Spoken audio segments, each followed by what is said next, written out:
But let's linger on Nixon because I actually one sec. One of the things, the main thing I asked for Christmas this past year was President Nixon's memoirs. So I have here the original Nixon memoirs that were released in what it must have been the 80s. So they're the original releases, and it's still wrapped in the plastic. And I'm afraid to open them because I don't want to, break the seal on these, but I also want to read them. But I mean, Nixon was such a fascinating guy, so enigmatic, so brilliant, yet so complicated, and was the president during some of the most transformative, influential, impactful events in American history. And I've really been getting into memoirs recently, especially, you want to understand when we study history from a casual perspective, we look at sort of the overarching event, its significance, its impact, the causes and effects.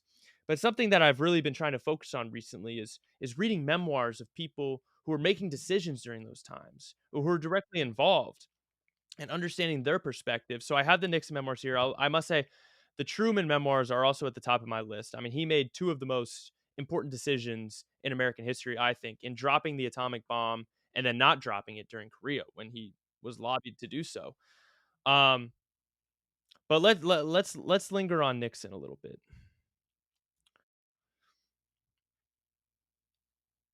I guess we'll go to Watergate.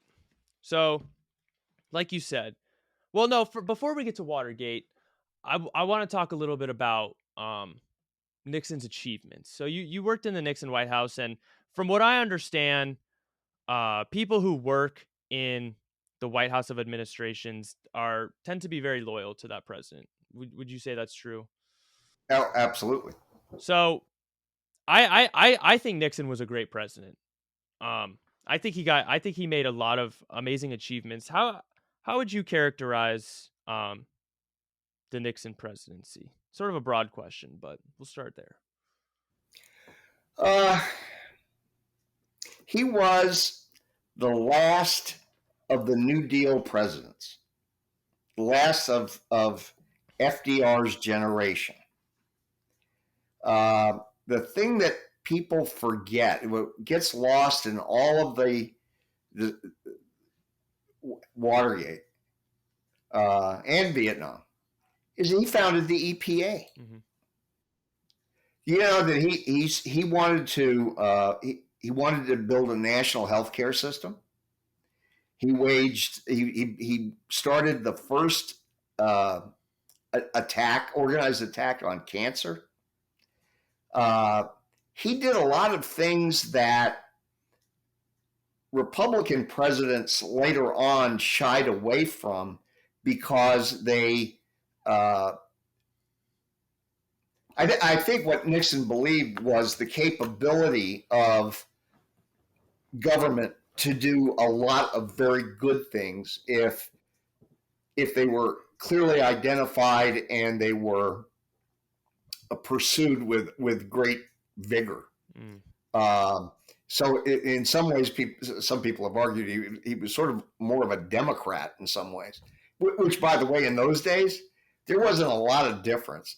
Yeah, there, no. there really wasn't much difference. Um, he also had, while he trusted some people he probably shouldn't have, he did have a coterie of people that worked for him who were stunningly brilliant at various levels. An array of them that came from all sorts of different backgrounds. Oh, another thing, which sounds like nothing today, but was a huge deal when it happened. And a friend of mine who I'd worked with on Vice President Agnew's staff went to work for Jill Ruckelshaus. Bill Ruckelshaus was the Assistant Attorney General of the United States who resigned along with Elliot Richardson Mm-hmm. during the Saturday Night Massacre. Mm-hmm. Um, they founded the first White House Office on Women And again, you have to realize the difference in the times. That was very forward looking. That I don't know what Nixon's particular view was on it. Obviously, Ford was pushed to be in favor of it, was the Equal Rights Amendment. But there was a lot that went on that it is lost now, probably to just the serious historians. But he had, I think, among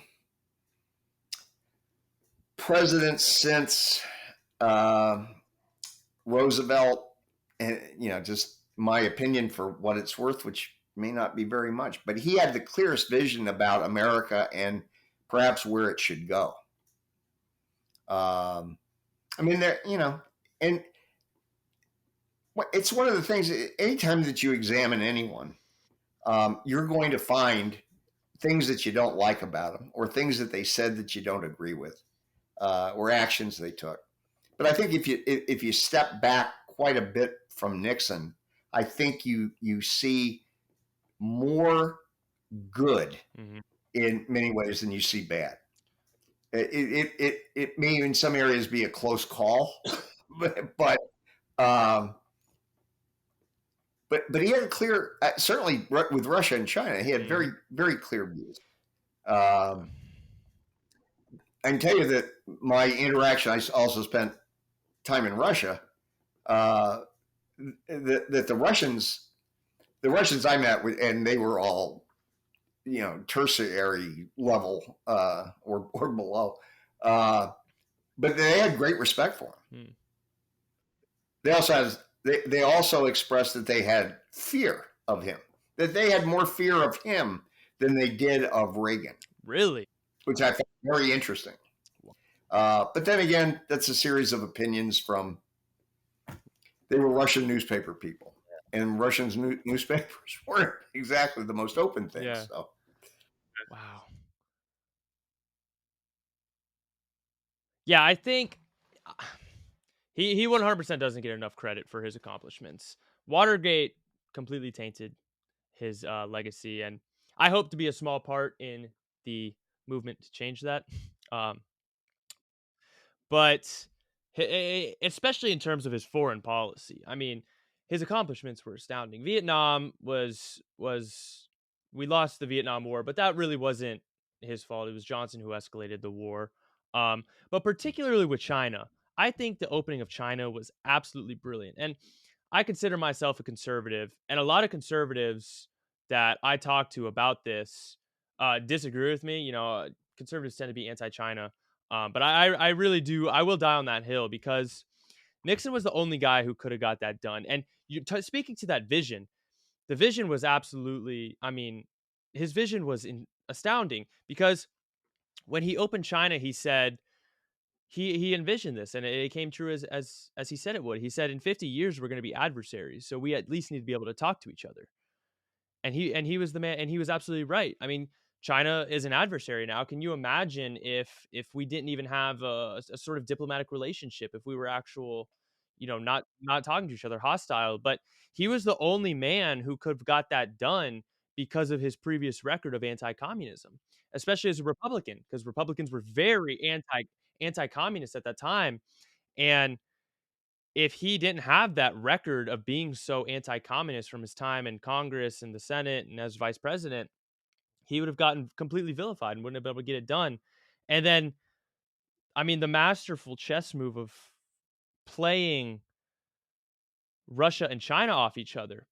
Because can you imagine how powerful communism would have been if China and the Soviet Union, which I think are the two biggest countries in the world, who were both communists at that time, would have been allied? That would have been very dangerous. But in doing so, he became closer with China than the Soviet Union was.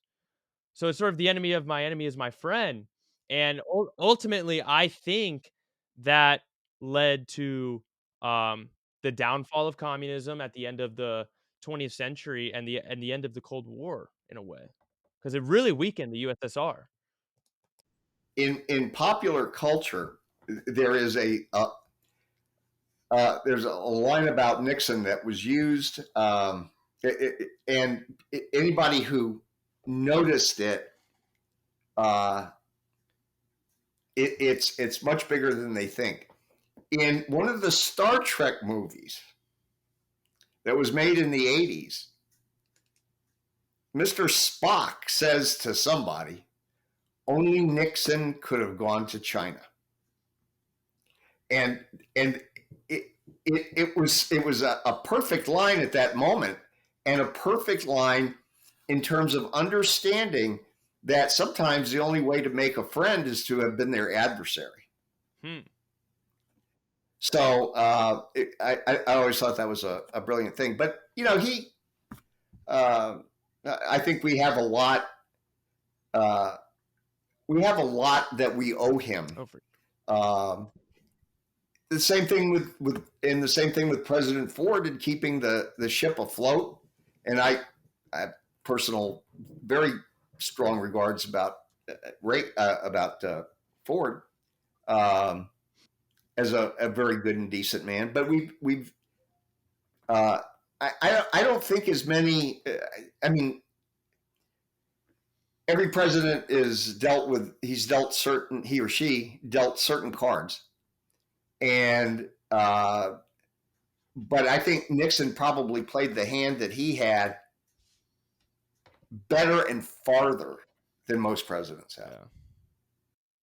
Yeah, I think that's a good way of putting it. I mean, yeah, his vision. I think that's got to be one of the most important characteristics to have as president of the United States. You have to have a vision of where the country's going, and he certainly did have a vision and implemented it until Watergate got in his way and the House of Cards came down. Let's get into Watergate now.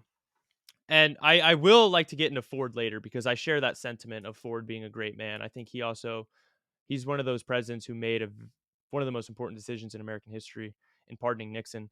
But in terms of Watergate, when did you start to see the inklings of this, rise to the surface? Because it had been going on for a long time, sort of behind the scenes. It wasn't really a big deal. This happened during the 72 campaign, and this only started to really come about in 74. When working in the White House, like you said, just like any other office, there's rumors milling about. When did you sort of start to see, hey, what is it? What's going on here? This might be a problem. Well, I think uh,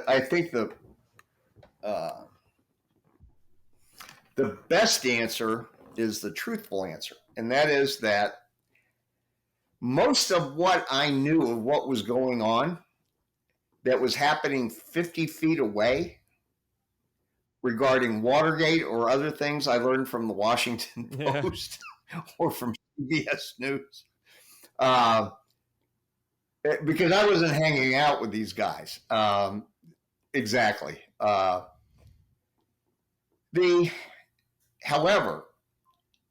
there was a nervousness that people had. I remember, I don't want to use the name, but I remember in the East Wing, there was a woman one day talking about one of the guys who was involved in the scandal, and that he was likely going to go to prison, and they were talking about the impact on his wife. The way that I saw it was more from the human standpoint of certain people who were involved that other people knew, and how that actually affected their families.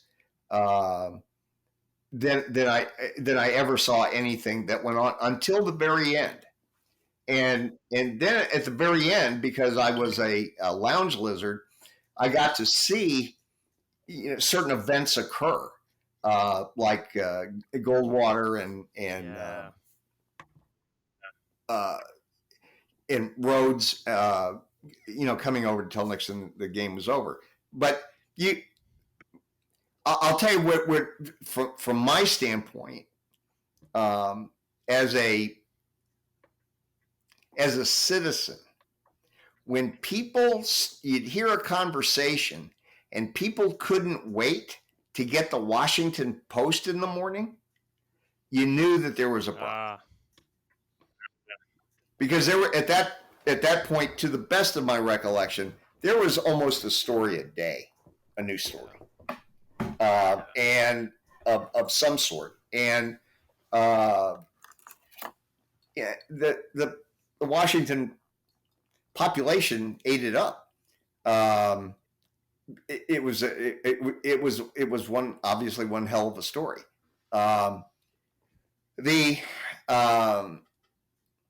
But you could see inside, and as it got closer to the end, when it became pretty clear that something not good was going to happen with the Nixon presidency, you started seeing a lot of people, or talk about a lot of people who were, drinking early, and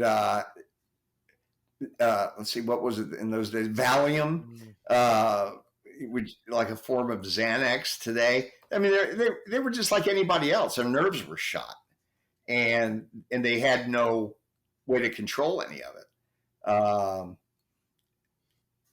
But most of what I learned was from the papers, from Walter Cronkite, and also from what my professors would say to me that was nasty.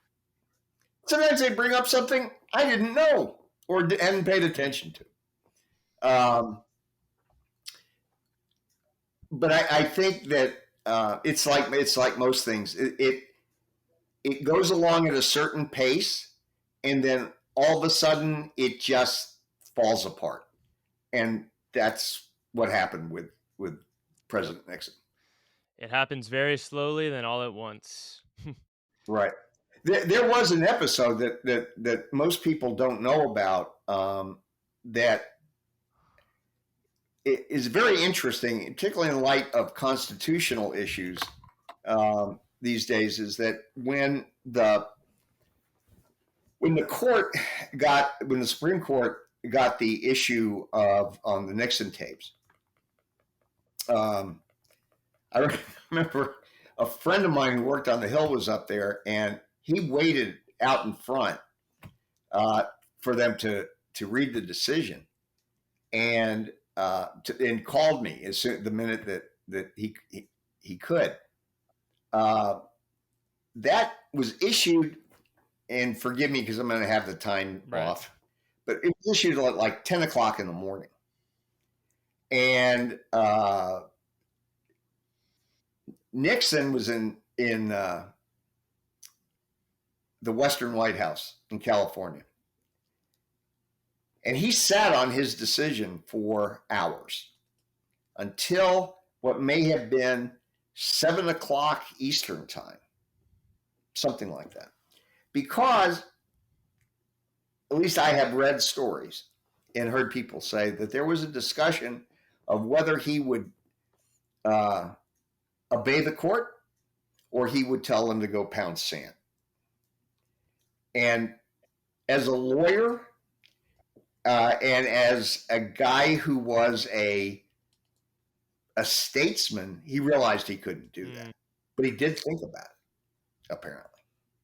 One other interesting thing with Watergate, sort of on the side, is that for a while, a long time ago, I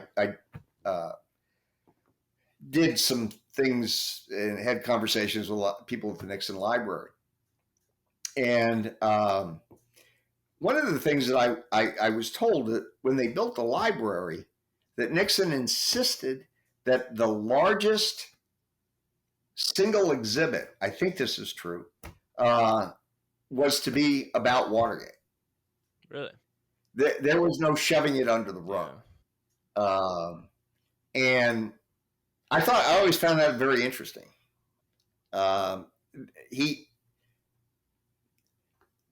Do you remember reading about the speech that he gave at Oxford? No. To the student union? You would enjoy that, because one of the students asked him, basically, it was, you screwed up, didn't you? And President Nixon, former president at that time, swallowed hard and basically said, "Yeah, I did."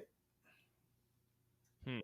That just a few words spoke volumes. But it was interesting that he wanted that Watergate brought out into the open. So Wow. I've never been to the library, but that's what I understand. I mean, he clearly screwed up in one sense or another. But do you? I mean, ultimately, he was forced to resign, or else he certainly would have been impeached. Like you mentioned,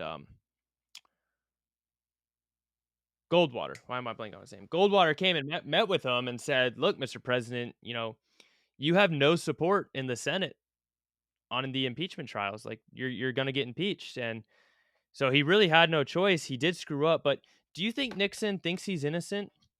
Did he die thinking he was innocent, or do you think he thought he was guilty? I think he was. I think he was very much a realist. I, I think he did a pretty good job of trying to rehabilitate his image later on. But I no, I think he knew. I, I don't think that Yeah. there's a lot of question on that. But he, at least in my mind, but he did some great things post presidency. One of Bill Clinton's best friends became was Richard Nixon. Really? They used to talk all the time, apparently, um, because that was a resource. There was one, and Nixon was it. Yeah. And he was the best resource that you could possibly go to. But I think he Yep. was. The best resource.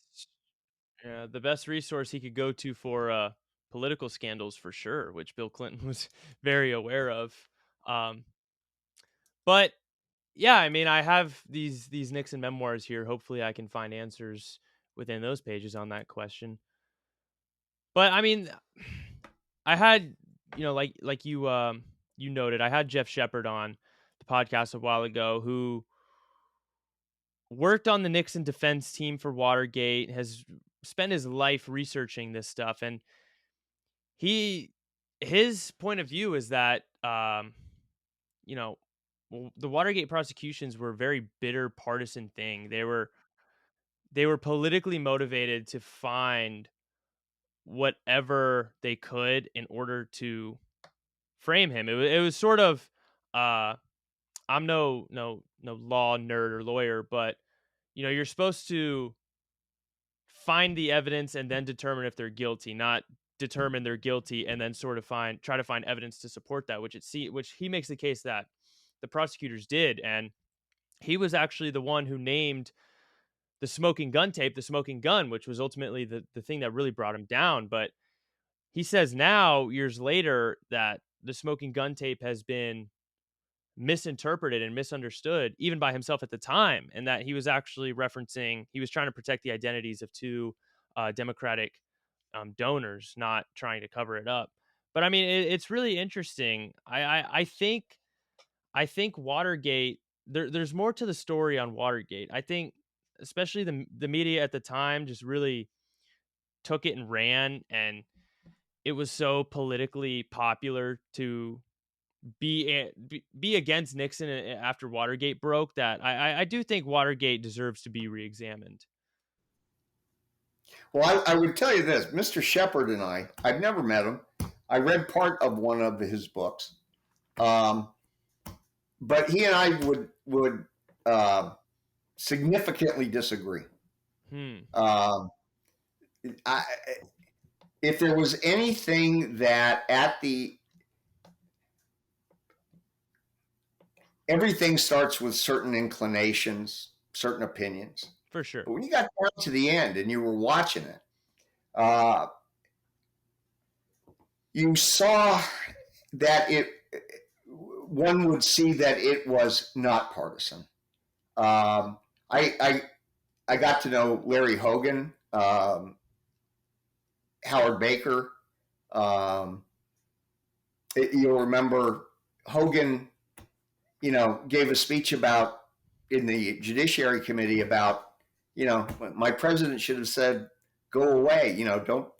Don't discuss these things in front of me. But my president didn't, and Larry was a very staunch long-term Republican.